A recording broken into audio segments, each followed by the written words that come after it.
Assalamualaikum warahmatullahi wabarakatuh. Perkenalkan, saya Ririn Rabania, mahasiswi Universitas Mediwaluyo, program studi S1 Kebidanan Transfer, program RPL dengan nomor NIM 157222035. Kali ini saya akan membuat presentasi video KIE pra pemasangan AKBK atau alat kontrasepsi bawah kulit atau implan. Terima kasih. Permisi, Bu. Iya, Ibu. Silakan, Ibu. Silakan duduk, Ibu. Sebentar saya tutup pintunya dulu, Bu, ya. Ya.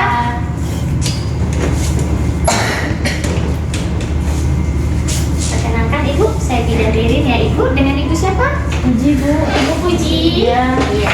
Gimana, Bu Puji? Ini Ada yang bisa dibantu? Ada, saya ini mau ganti KB. Kemarin kan saya pakai KB pil, tapi saya lupa, jadi pengen ganti. Terus gitu. kakak saya itu ada pakai KB susuk. Bagus, cocok. Jadi kayak saya pengen kayak gitu juga, kan dia nggak jadi kayak suntikan tiap bulan gitu. Ini iya. enggak, keren saja, jadi kayak pengen susuk gitu. Oh, jadi mau ganti KB susuk ya? Iya. Nah, saya jelasin dulu, Bu, ya. KB susuk. Kalau kita namanya implan ya, Ibu. Saya jelasin dulu.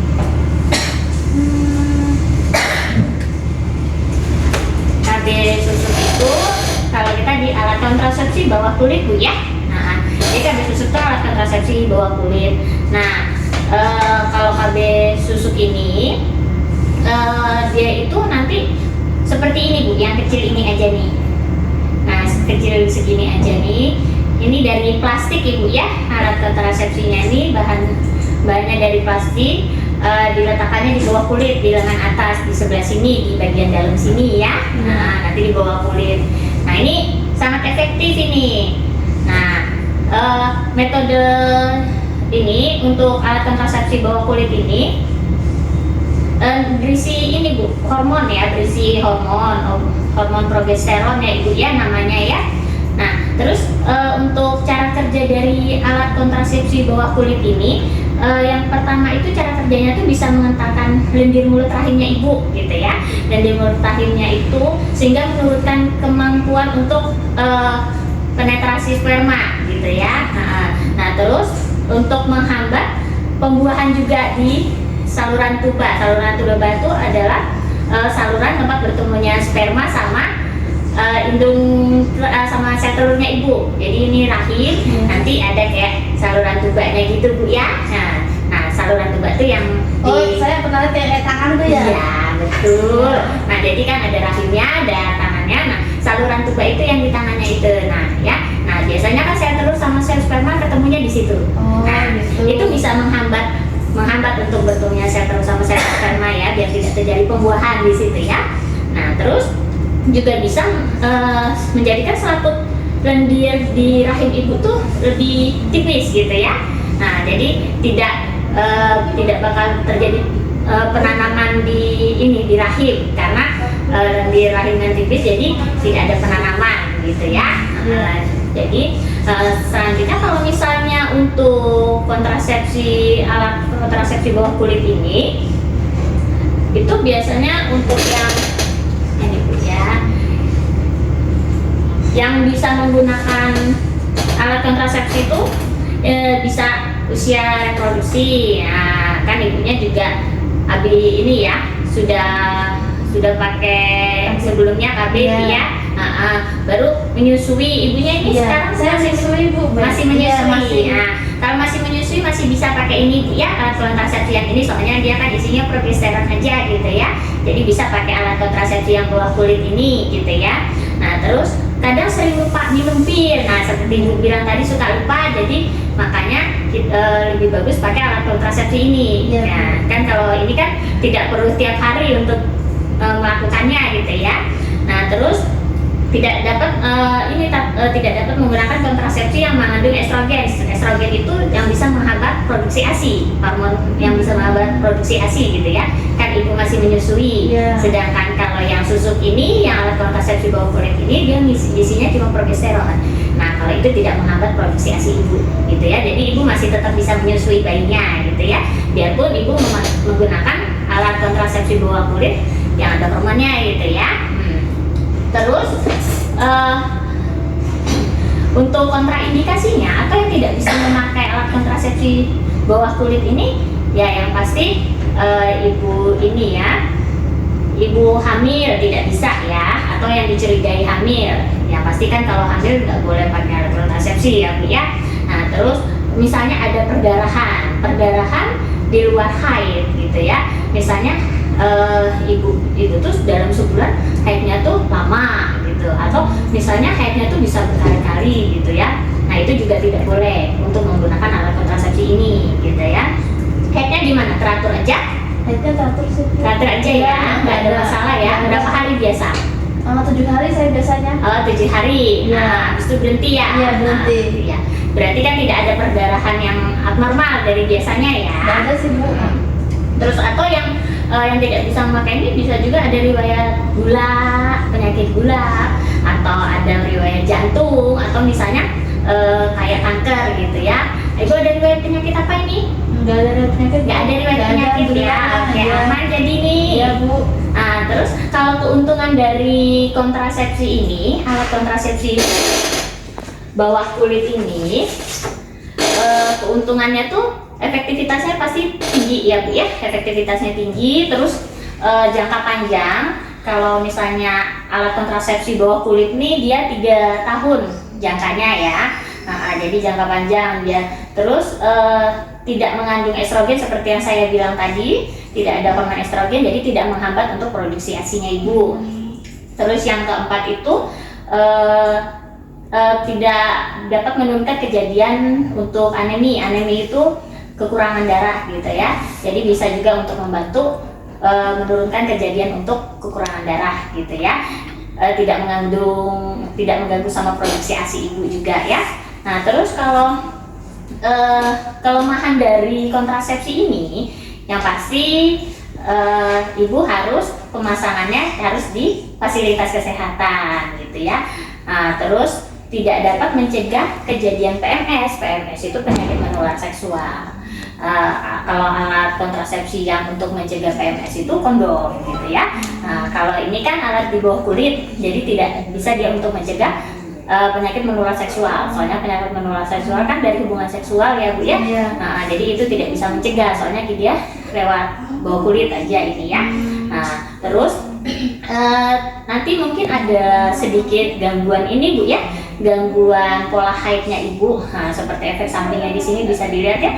Kadang ada bercak atau haid ringan, kadang kayak flek-flek gitu ada kadang ya. Nah, terus bisa juga haidnya nggak teratur gitu. Ini efek-efek samping dari ini ya. Terus atau paling jarang sih tidak ada haid sih. Kadang juga bisa mengganggu namanya hormon, kadang mengganggu ini ya. Mungkin berat badannya atau kadang jerawatan gitu ya. Kalau itu kan efek-efek sampingnya karena menggunakan yang alat kontrasepsi hormon ya, yang bawah kulit ini gitu. Terus efektivitasnya tuh seperti yang tadi saya bilang sangat tinggi ya Bu ya. Kalau angka dari kegagalannya tuh untuk sekarang ini 0,3 kehamilan per 100 perempuan Bu ya. Jadi kalau untuk saat ini angka kegagalannya tuh 0,3 dari 100 perempuan gitu ya Bu ya. Terus untuk waktu untuk yang tepat untuk melakukan pemasangannya ini dari ini Bu ya, alat kontrasepsi bawah kulit itu waktunya tuh bisa setiap saat aja boleh sih, selama siklus haidnya tuh normal aja Bu ya. Terus selama ibunya tidak hamil gitu. Terus juga lebih baik sih pada saat ibu haid gitu. Jadi kan kalau ibu haid hari pertama sampai hari ke-7 kan berarti pasti ibu tidak hamil gitu ya. Nah itu lebih baik untuk pemasangannya sih gitu ya. Kita sarankannya kayak gitu. Ibu ini lagi haid? Iya Bu, lagi haid saya. Hari keberapa ini? Ini hari ketiga. Hari ketiga, oh ya. Bisa ya? Bisa. Kalau mau pasang sekarang juga boleh. Oh bisa gitu ya? Bisa, boleh gitu. Nah terus untuk tempatnya di sini Bu ya, di lengan dalam sini, bagian lengan dalam. Nanti kita agak kasih perlukaan sedikit, kita bius dulu ya, kita bius baru kita lukain sedikit lengan bagian dalam sini. Nanti kita masukin implannya di situ, gitu ya. Nanti kita masukin implannya. Nah nanti setelah itu sebaiknya sih kita masukin implan itu di tangan yang jarang ibu gerakan gitu. Ibu kidal nggak nih? Enggak Bu. Nggak, berarti kita melakukannya nanti pasang iklannya di kiri ya. Iya. Nah, jadi kita nanti pasang iklannya di kiri, nanti ibu istirahat sebentar, nanti setelah itu kalau setelah pemasangan tidak ada keluhan, nanti bisa untuk pulang gitu ya. Jadi gimana ibu? Ada yang mau ditanyakan? Enggak sih Bu, udah cukup jelas saya, dan saya tetap yakin pengen pasang Bu. Tetap yakin ya. Iya. Pokoknya ini ya yang perlu diingat ya Bu ya. Kapsulnya ini harus dicabut setelah 3 atau 3 tahun ya Bu ya. Kalau ini 3 tahun, efek sampingnya seperti yang saya jelasin tadi apa Iya. aja? Jadi nanti kan headnya bisa terganggu. Iya. Biasanya ada yang sedikit, ada yang banyak, kan tergantung tiap orang tuh Bu ya. Terus nanti berat badan saya bisa berpengaruh juga. Iya. Terus jerawatan. Iya bisa. Itu semua tergantung sih beda-beda Bu ya yang mengalami efek samping itu. Nah, nanti kalau ibu bisa temui bidan, kalau misalnya ada sakit kepala yang berat atau haidnya tuh lebih lama atau banyak gitu ya. Pokoknya kalau ada masalah ibu tidak perlu pada saat kontrol datang. Nanti kalau ada masalah langsung aja datang gitu ya. Iya. Nah, Iya. gimana, tetap setuju nih ya kita tetap pasang? Iya pasang Bu. Hari ini? Soalnya sampai saya juga sudah setuju. Oh saya sudah pasang. setuju, Iya. siap. Saya minta persetujuannya ya, tanda tangan untuk persetujuan pemasangan implannya ya Bu ya. Persetujuan pemasangan implan dan saya sudah memberikan edukasi. Tanda tangan Bu sama namanya ibu ya. Sama dulu ya Bu ya. Iya, nama sama tanda tangan. Ini mantap di Di sini sini ya, nah, tanda tangan.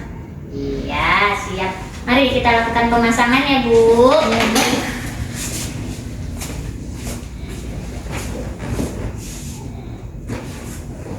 Mari Bu. Ya, silakan duduk. Gimana?